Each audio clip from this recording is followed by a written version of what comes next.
So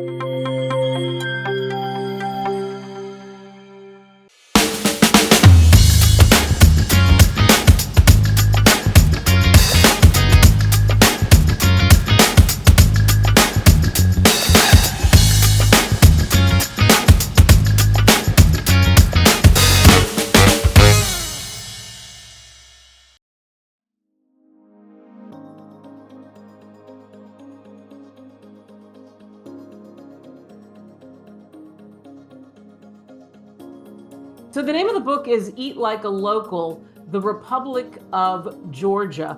And, the Republic of Georgia food guide. And when I think of it, I think, wow, different flavors, different traditions, the culture, so many things I want to know. Dr. Carl Augustsson joins us, and what a career he's had and is having. And before we even got on the air, he told us, you ready for this, everybody listening to and watching Author's Corner? He's been to 125 countries, and one master's degree wasn't enough, so he got 4, and his PhD. But the doors that have opened to him and what he shows you is incredible for really the price of a song. So Dr. Augustsson, thanks so much for joining us. Thanks for having me. So tell everybody how you tripped onto this. How did you've got other books in the works, you've got some incredible books that you've already written. What made you write this book?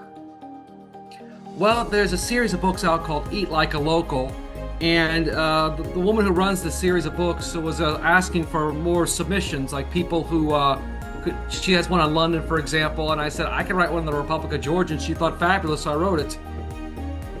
And in the book, what's so interesting is you talk about a lot of different things, like some tips about things you want to know when you go to the country. We'll talk about that.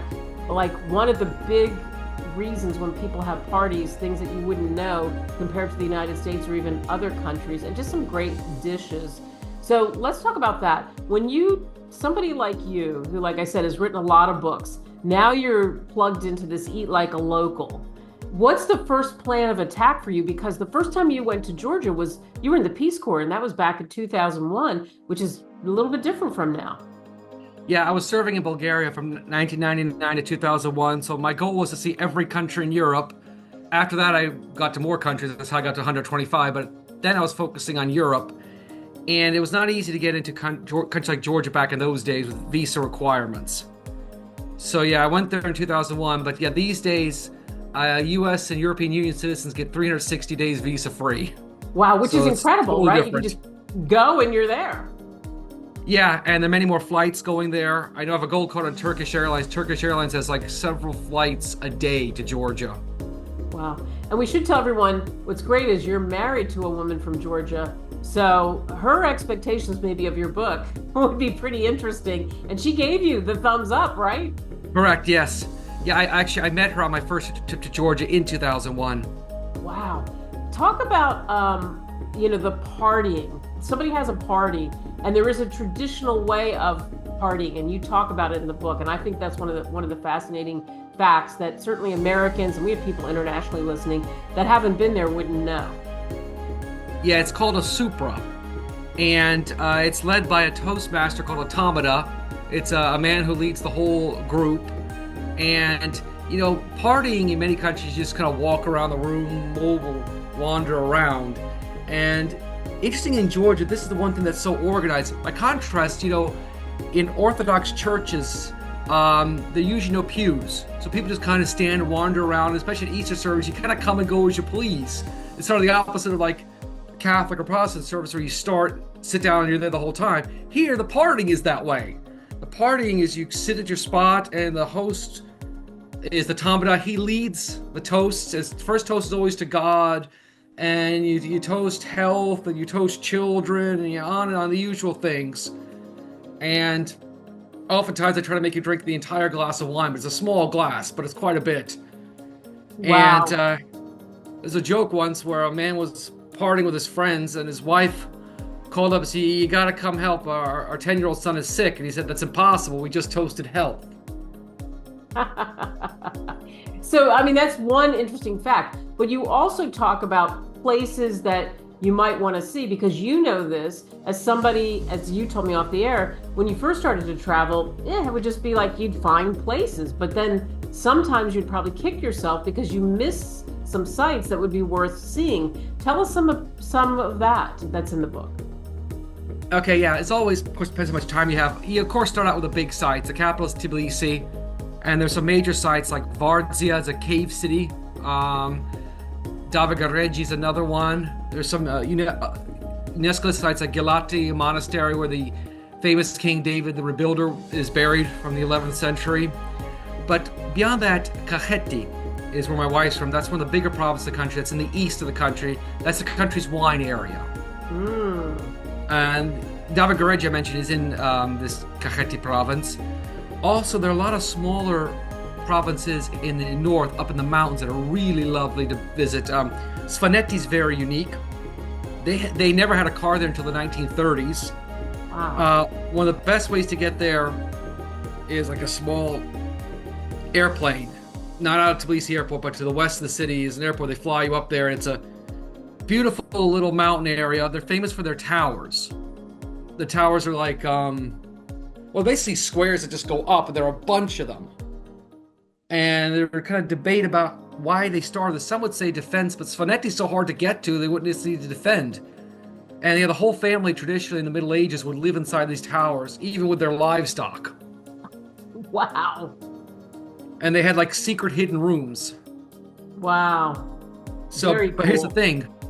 They did not show their daughters where the hidden rooms were, because they would marry and move to another tower, and then they could tell that family where the secret hidden rooms were, so they had to kind of keep them secret. But the tour guide I had there, she was from a family that had lived in these. They lived there, I think, until like the late 1800s or something. But for centuries, families have lived in these towers. They're very picturesque. Yes, Svaneti is very interesting. There's some other mountain provinces that aren't quite as unique as Svaneti. Svaneti has its own dialect that some say is even a language. And it only has like 25,000 people speak it. So I went there, I spoke to the woman who picked us up, and she said, oh yeah, she speaks Standard Georgian and the Svanetian. Wow. How In interesting fact, is to that? give an example, when I was working on one of my master's degrees in Georgia, the professor is a linguistics-based degree. He said there was a Polish linguist who had come to Georgia to study Svanetian. And years later, this man from Svaneti got arrested in Poland, and he thought he had the authorities, because, under human rights, you have the right to defend yourself in your native language, because the language barrier should not be the reason you're wrongly convicted. So he said, well, you have to translate to my native language. And when I say native language, I don't mean Georgian, I mean Svanetian. So they got this Polish linguist, and the first question he asked him was, would you prefer the upper or lower dialect? Sure, at that point thought, oh great, that was my great idea out the window. I love it. That's a good one. We need like a rim shot. That's perfect. And so it's interesting. You really know this culture, and you know the food. Tell us about some of the dishes that you can't miss when you go to the Republic of Georgia.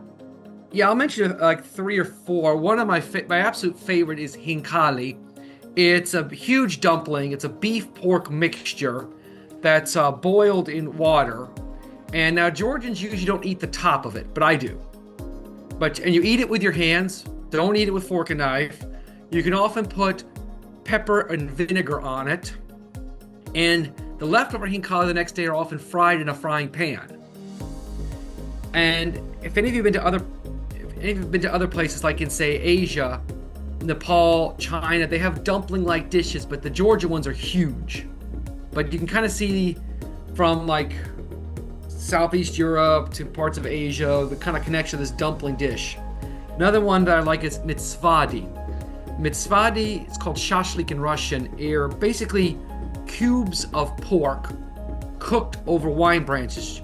Georgia's big on wine. In fact, the Georgians claim ravino is the word for wine in all the European languages. Most European languages have not the same word for wine. Wine, vin, vino, fion in the Celtic languages, but they claim it's from ravino in Georgian. So they burn these wine branches and cook these cubes of pork over it, called mitzvadi, and it's really tasty. Yum.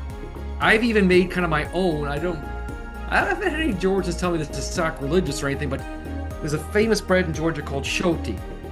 It's baked in these ovens, like these big clay ovens, and the dough is thrown on the side of the oven, and it never falls down somehow.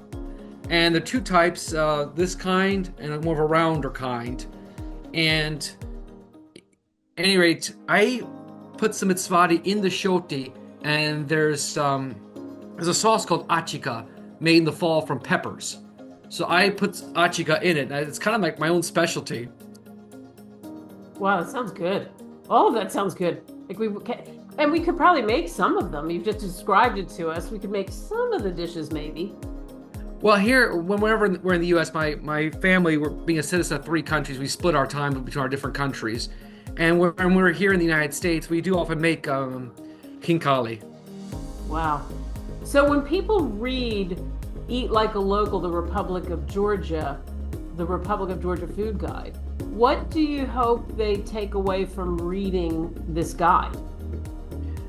Yeah, like I said, back when I first started traveling the world, I would just kind of just show up to a place and just try to check it out. And while what you discover in your own spontaneously is nice, later on I will realize I kind of missed out on things I could have seen, or dishes I could have tried, or I don't know, maybe like a famous type of show they have I could have seen, This is a really handy guide to say, okay, I want to make the most out of my trip to Georgia. I got a week or whatever you got.